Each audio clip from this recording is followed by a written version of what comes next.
We've always assumed that humans are the first advanced civilization on Earth, but the data isn't quite as certain as you might think. Because if another technological society did rise and fall before us, scientific studies show we probably wouldn't even know. And that realization should completely change how we think about the history of our planet and the fragility of our own civilization. Hi guys, welcome back. If you're new here, my name is Michael. I have a degree in ancient history, and on this channel, we discuss the unexplainable mysteries of our past. Let's get into it.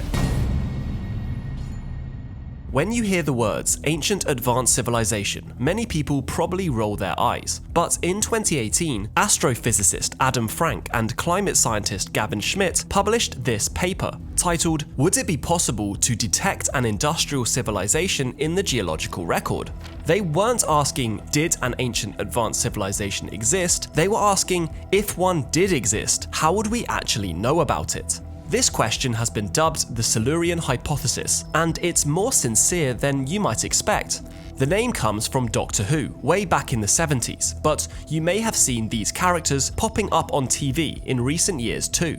The idea is that reptilian aliens ruled the Earth before humans. Pretty tongue-in-cheek for sure, but the question is actually surprisingly serious. Frank and Schmidt weren't actually trying to find lost civilizations on Earth. They were working on how to detect industrial civilizations on other planets. If we're scanning for signs of alien life, we need to know what an industrial society looks like in a planet's geology and atmosphere.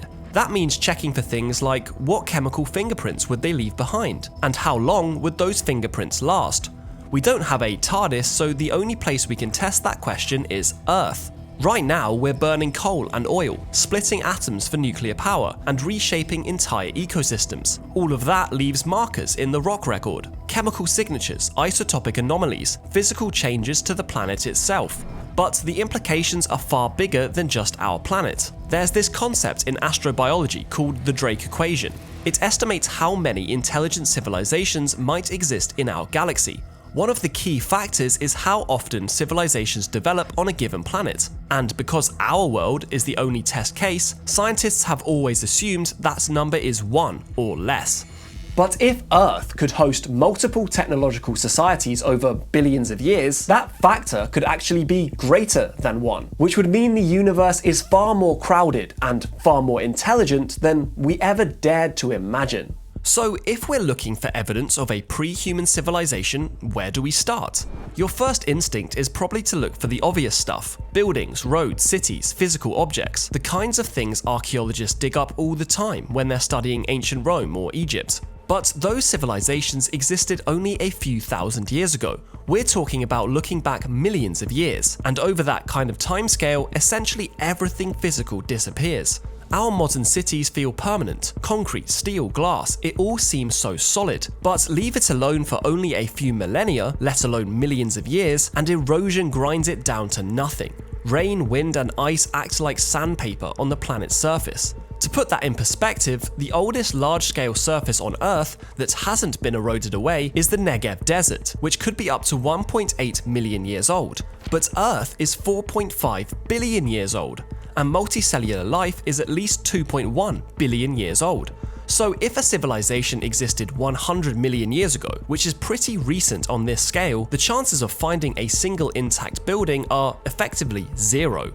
Which means we can't look for buildings, we have to look for something else. And this is where things get interesting, because while buildings and artifacts certainly do vanish, certain chemical markers can stick around for a long time. When you burn coal, oil, or natural gas, you're releasing carbon that's been locked away underground for millions of years, and that contains something called carbon-13, which means that when scientists study ancient rock layers, they could spot industrial activity. It would show up as a sudden drop in carbon-13 levels, basically shouting someone burned a lot of fossil fuel very quickly. But here's the problem. Natural disasters like massive volcanic eruptions can also change carbon levels in rocks. So you need something more concrete, something that nature isn't able to produce on its own. Something like toxic chemicals, called persistent organic pollutants, POPs for short. These contain bonds between carbon and chlorine atoms, and these bonds are incredibly tough, much tougher than the bonds you find in natural materials. And of course, there are also heavy metals like lead, mercury, zinc, and chromium. Industrial processes concentrate these metals far beyond anything you'd find in nature. In polluted lake beds today, lead levels can be 50 to 100 times higher than what you'd find naturally. So is there anything in the geological record that could potentially look something like this? Well, surprisingly, the answer is yes.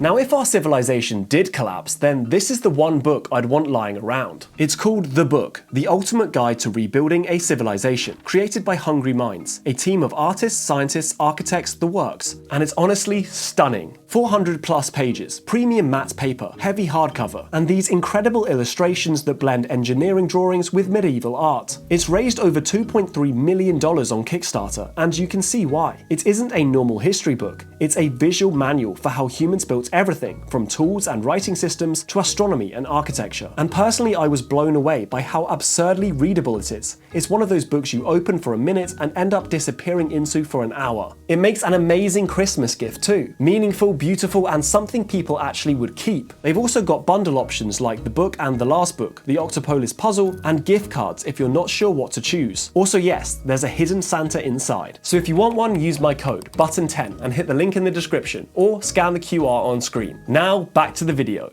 If you're a geologist and you're looking for something in Earth's history that resembles industrial scale environmental damage, the obvious starting point is this: the PETM. It's happened around 56 million years ago, and it was catastrophic to say the least.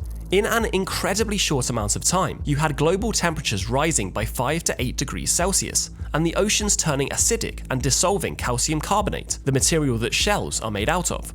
Somewhere between 30 to 50% of all life on the ocean floor pretty much vanished at this time. The carbon levels in rocks dropped by over 3 per mil. That's the same as you'd see if someone burned enormous amounts of fossil fuels. So when climate scientists look at the PETM, they see something that looks exactly like what we're doing right now. A sudden injection of carbon, rapid warming, ocean acidification, ecological collapse. Now, it would be easy to think an industrial civilization did this, but that's precisely why the PETM matters to the Silurian hypothesis. It's nature's ultimate false positive. The first giveaway is speed. The PETM's carbon injection happened fast by geological standards, somewhere between 1,000 and 6,000 years. That's incredibly rapid for a natural process. But our modern carbon release is nearly 10 times faster. We've dumped 500 billion tons of fossil carbon into the atmosphere in just 200 years. The PETM took millennia, we did it in 2 centuries. And when scientists analysed sediments from the PETM, they found no plastics, no synthetic molecules of any kind. Although, to be fair, sediments that old simply cannot preserve modern plastics, and no one expects them to. But instead, they did find something else: mercury. Lots of it, with an isotopic signature that pointed directly to massive volcanic activity, specifically the North Atlantic Igneous Province. This was a period when huge volcanoes erupted and broke through layers of underground sediment, full of ancient organic material. That's released enormous amounts of carbon and methane into the atmosphere. Which means the most likely explanation for the PETM is natural, essentially giving us a control experiment. We know what a natural climate catastrophe looks like, and we know exactly what markers would need to be there to prove an event was industrial instead. But the thing is, even if a pre-human industrial civilization did leave these perfect synthetic markers, we still face a massive problem: preservation. We know that land surfaces erode too quickly to preserve deep history. Shockingly fast, in fact. A recent study showed that the planet removes about 15 billion tons of its own surface every year. Give that process tens of thousands of years and anything left on the surface, cities, structures, pollutants, is simply gone. So logically, you think maybe we should look underwater. The deep ocean floor covers 70% of the planet. It's calm, it's undisturbed, and it builds up sediment layer by layer. It should be the perfect geological archive. But there's a catch. Of that ocean crust, everything older than about 170 to 200 million years is completely gone. It gets pulled down into the hot interior of the Earth, and once it's down there, it melts completely and eventually becomes new rock, kind of like a slow-moving conveyor belt, except once it reaches the end of the belt, it's gone forever. That means over 95% of Earth's ocean history has been erased. So if a civilization existed 300 million years ago and left loads of evidence in ocean sediments, those sediments no longer exist. They've been consumed by the planet itself. And even when something does get preserved, the odds of us actually finding it are very, very small. We think of the fossil record as this vast library of ancient life, but for every creature we find preserved in stone, there are 999 others that left no trace at all. Conditions have to be absolutely perfect for fossilization to take place. You need rapid burial, usually in fine-grained sediment. On top of that, you need an oxygen-free environment so the body doesn't decompose. And you need the right chemistry, because even slightly acidic water will dissolve bone before it ever mineralizes. Most organisms die in places where none of those conditions exist. They rot on the surface, get eaten by scavengers, or get scattered by the wind and water. Even for modern humans, us, a species that's been around for at least 300,000 years, the odds of any individual being fossilized are about 1 in 100 million. Now imagine a civilization that only lasted a few thousand years. Maybe they had a population of a few million. By the time you account for where they lived, how they disposed of their dead, and the lottery of fossilization, the chances of finding even a single skeleton millions of years later are almost zero. This isn't just a challenge of bad luck or bad burial spots. It's a huge problem of scale. It shows how easily entire epochs can vanish from our memory. Human civilization is about 6,000 years old, which sounds like a lot, right? All our cities, agriculture, writing, it's been around for quite a bit. But the dinosaurs existed for 165 to 180 million years, and the Earth itself has been habitable for about 4 billion years. So if you compressed our entire history into a single 24-hour day, human civilization would just be the last 1.4 seconds. And yet we're confidently declaring we're the first and only technological civilization that's ever existed, based on a geological record that gets exponentially worse the further back you go. And there's one more thing to cover that complicates everything even further. The longer a civilization lasts, theoretically the more sustainable it has to become. But on the flip side, the more sustainable it is, the smaller the market leaves on the planet. This is called the sustainability paradox, and it pretty much means the civilizations most likely to survive long term are also the ones most likely to vanish from the geological record entirely. It's also possible that a collapsing civilization left a massive long-term footprint precisely because it failed. If it's created massive oxygen-starved zones in the oceans, dead zones where nothing could survive, all that organic matter would sink to the seafloor and get buried. Over millions of years, heat and pressure could turn it into coal and oil, meaning their collapse might have powered our rise. So the problem with the Silurian hypothesis is that you cannot prove it's wrong. If a civilization existed millions of years ago, the evidence would be subtle, scattered, and incomplete by now. There's no way to definitively say it didn't happen.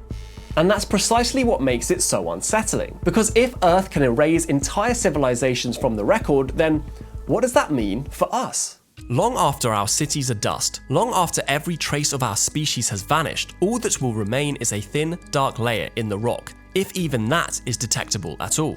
Evidence that maybe something happened here for a brief moment and then vanished. Yet here's the uncomfortable part. Could this have happened before? Even within our own species' timeline, a small, regional industrial culture could rise and fall without leaving a clear trace. The geological record only captures the truly colossal. Most pollutants break down, plastics don't survive deep burial, organic chemicals are destroyed by heat, pressure, and time. Even carbon isotope shifts get swallowed by natural swings from volcanoes, methane releases, and ocean chemistry cycles. An early, industrial-scale civilization, burning a fraction of the carbon we do, would be invisible against background noise that routinely fluctuates by orders of magnitude. And over tens of thousands of years, erosion, sediment mixing, and plate tectonics wipe the slate clean anyway. In other words, anything less than a global, fossil-fueled civilization like ours would simply disappear into geological noise. Thanks so much for watching, guys. If you enjoyed this video, please consider leaving a like, comment, or subscribing to my channel down below. I'll see you next time.